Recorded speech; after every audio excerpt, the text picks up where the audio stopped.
Você sabia que testes físicos conseguem avaliar a sua aptidão cardiovascular? Assim como a flexão de braço, o VO2 máximo, existe o teste do sentar e levantar, que consiste em duas fases, sentar ao solo e depois se levantar. Cada fase vai receber uma pontuação de 0 a 5. E seguindo a linha do Recomenda e Execute, vou fazer aqui o teste com vocês. Algumas observações. Estejam em um ambiente seguro, uma roupa confortável que você consiga executar o movimento. Na primeira fase, você pode cruzar ou não as pernas e você vai se sentar ao solo. Na segunda fase, você vai ficar em pé. Não especificamente só a velocidade está sendo avaliada, mas sim o controle durante a execução do movimento. E para mais detalhes, segue o vídeo. Fala galerinha, beleza? Danilo Pereira, médico do esporte, mais um vídeo aqui no canal. E se você caiu de paraquedas aqui agora, se liga que toda terça, quarta, quinta e sexta, às 6h30 da noite, tem vídeo novo sobre o mundo, sobre o universo da medicina esportiva. E essa sequência de vídeos aqui, de testes físicos, tem por objetivo chamar a atenção de vocês em relação ao aparelho osteomuscular. Quando a gente vai ao médico, a gente fica muito preocupado, atento, alerta a qual exame que vai refletir a qualidade da minha saúde, que vai fazer um rastreio de doenças. Só que antes mesmo de pedir exames, a gente precisa entender que o médico precisa examinar o paciente. E essa parte do exame físico vai muito além do que aferir a pressão e checar a frequência cardíaca. A avaliação de composição corporal, você avaliar a força muscular do paciente, tem uma correlação muito positiva de fazer rastreio de doenças e melhorar essa expectativa de vida útil. E assim como o teste de flexão de braços e o VO2 máximo, que são outras duas métricas que nos ajudam bastante, existe o teste do sentar e levantar, para chamar a atenção de uma doença chamada de sarcopenia. A gente se preocupa muito em relação ao excesso de peso. E de fato, a obesidade é uma doença que desencadeia diversos outros impactos negativos aí para a sua saúde.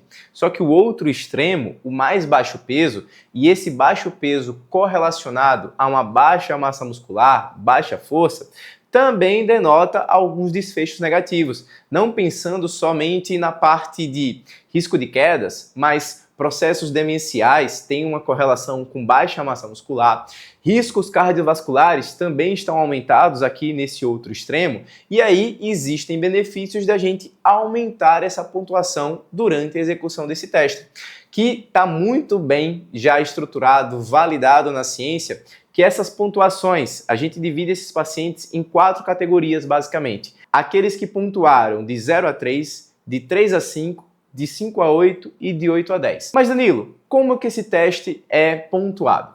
Eu vi que são 2 fases e cada uma dessas fases você vai pontuar de 0 a 5. 0 é uma incapacidade de você executar o teste. Quando você, ao sentar, precisa utilizar uma mão, um membro superior, você perde 1 ponto. Se você precisa utilizar os 2, você perde 2 pontos.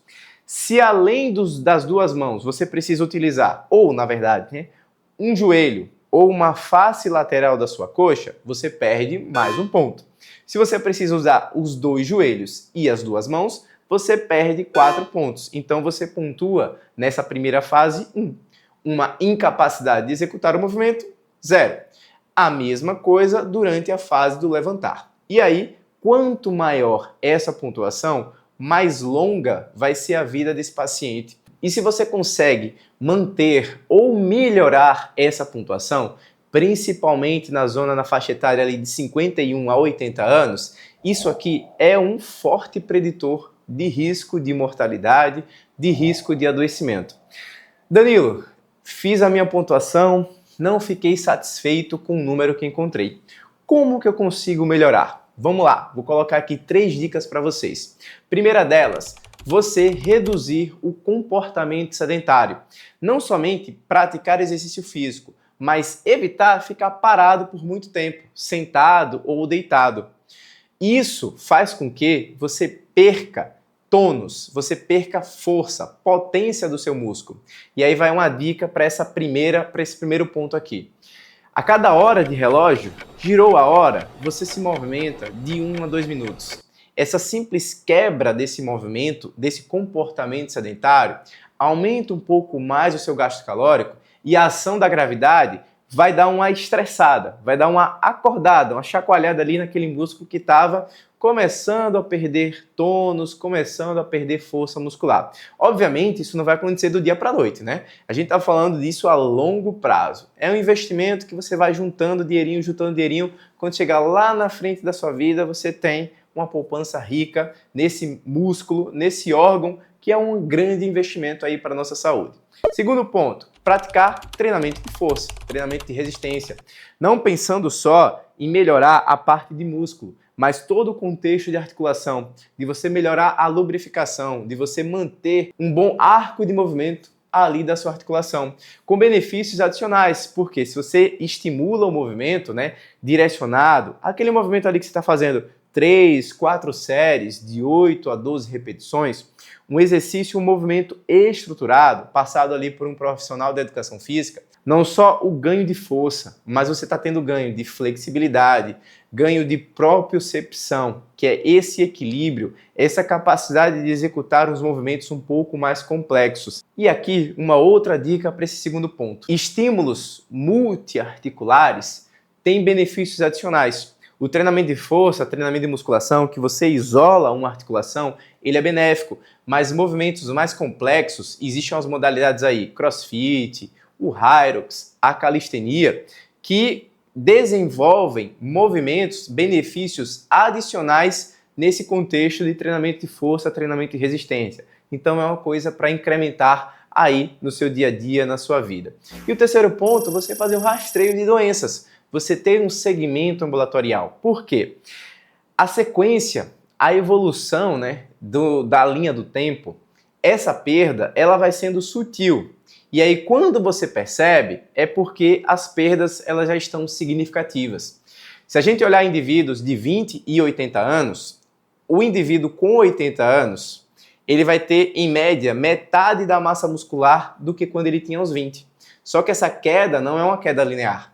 Dos 20 para os 50, você perde 10%. Então a perda é quase imperceptível. Mas dos 50 para os 80, lembram que aquela faixa etária que eu citei que seria o grande fator de proteção, né, de melhora da execução desse movimento, você tem uma perda de 40%. Só que eu estou falando de um envelhecimento inativo. Daquele comportamento sedentário, da ausência da prática de exercício, de um aporte de calorias, um aporte de proteínas que não está tão otimizado, você vai ter isso. Mas uma forma de você brecar, de você frear esse envelhecimento e sim ser funcional, ser ativo, conseguir executar as mesmas demandas aos 80 do que você fazia aos 20, é perfeitamente aceitável, desde que você enxergue as coisas antes delas acontecerem. E aí, para isso que existe um profissional de saúde, que consegue te orientar em relação aos estímulos do exercício físico, o aporte de calorias, o aporte de proteínas, de carboidratos, os exames de rastreio que podem impactar negativamente. Então, fazer avaliação de força, fazer avaliação de composição corporal, estimar o seu VO2 máximo, isso tudo são pontos, são peças do quebra-cabeça que ajudam nesse processo de envelhecimento ativo, de envelhecimento funcional. E se você chegou até aqui agora nesse vídeo, não esquece, deixe o seu like. Tem alguma dúvida, comentário sobre esse ou outros pontos? Você tem sugestões de temas? Joga aqui e vamos ter esse bate-papo. Não esquece de fazer a inscrição, ativa o sininho para não perder nenhum vídeo e vamos para o próximo.